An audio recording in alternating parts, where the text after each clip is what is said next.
eu devo estar fora do Rio de Janeiro, num encontro de bispos, de novo, procurando buscar melhores condições para responder às necessidades e às angústias da igreja de hoje. Eu gostaria de, nesta oportunidade, dizer alguma coisa a todos vocês a respeito do sacramento da ordem. O sacramento da ordem.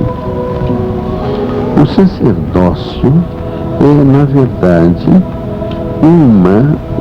um sacramento muito especial. Se Nosso Senhor, com o matrimônio, santificou a fonte da vida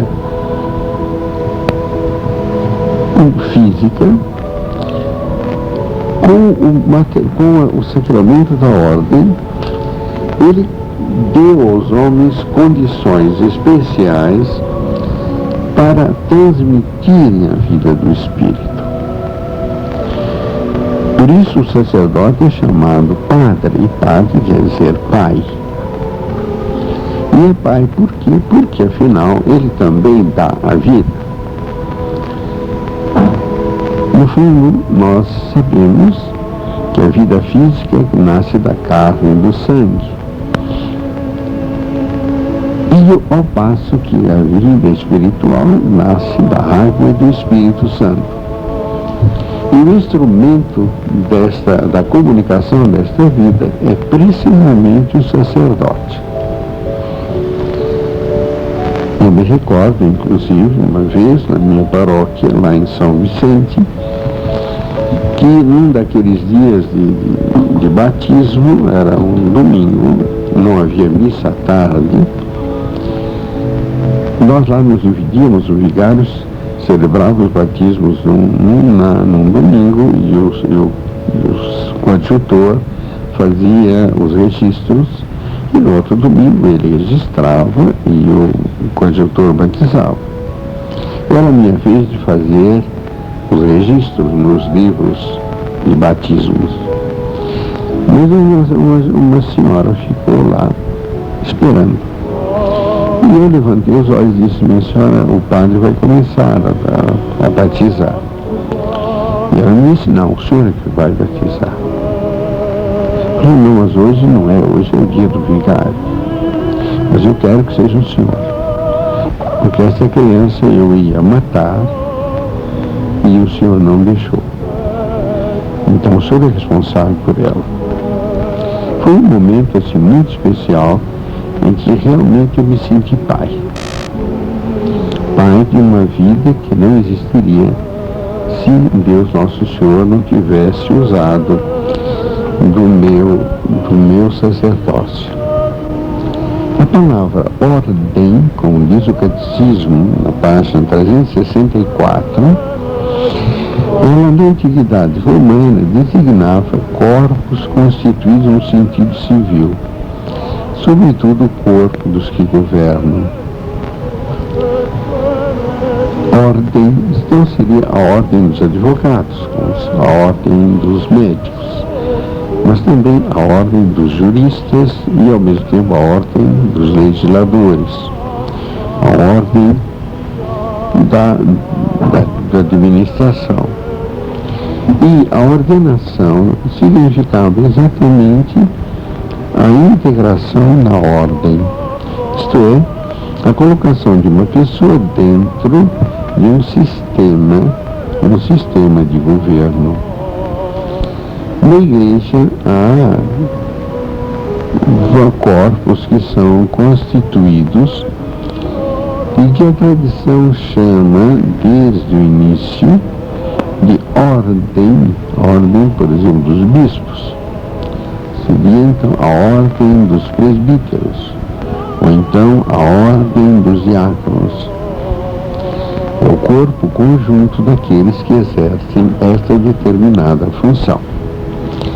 Mas também aparece a palavra ordem Em outros casos, por exemplo, a ordem dos catecúmenos, todos aqueles que estão se preparando para o batismo.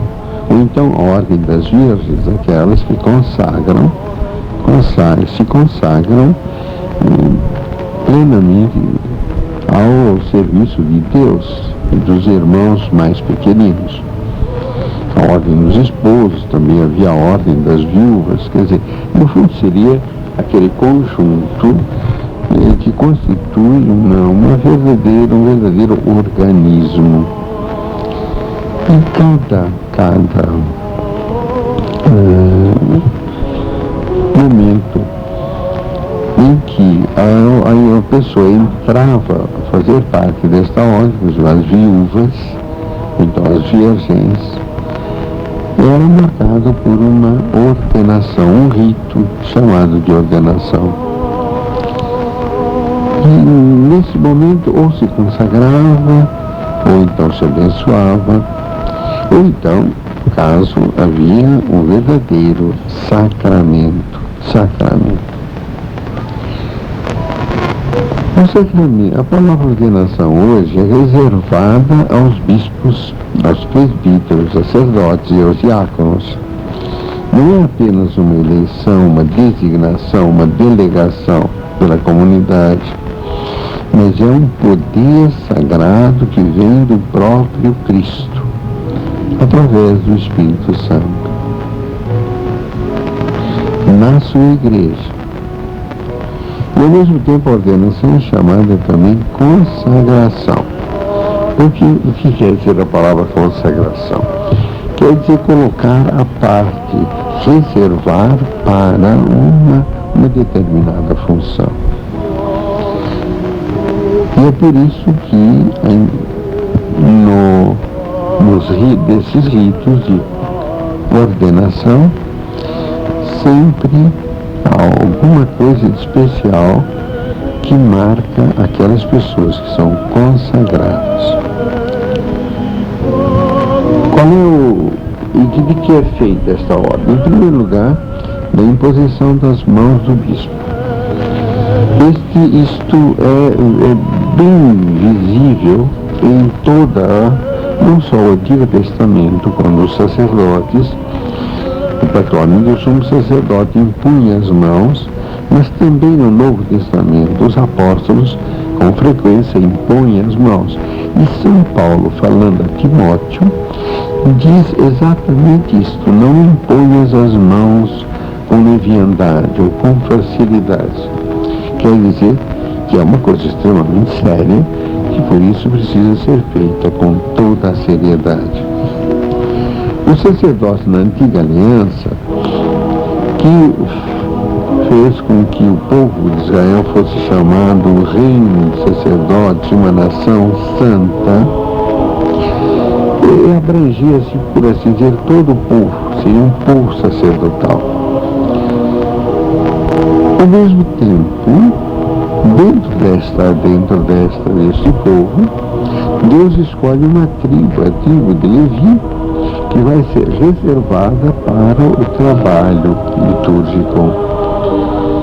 Esses não devem preocupar-se com os bens da terra, porque o Senhor será a sua herança.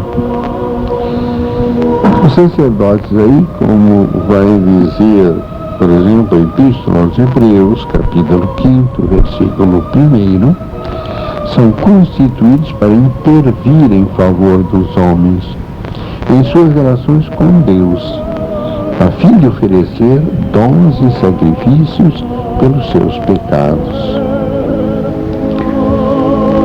Quer dizer, eram homens reservados para um trabalho especial. Qual era esse trabalho especial? Estar diante de Deus para ser entre os homens e ele uma espécie de ponte. Pontífice quer dizer aquele que faz a ponte.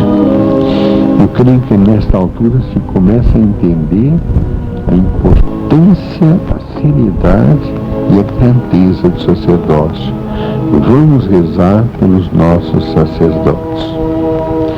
A bênção de Deus Todo-Poderoso, Pai, Filho e Espírito Santo, desça sobre vós e permaneça para sempre.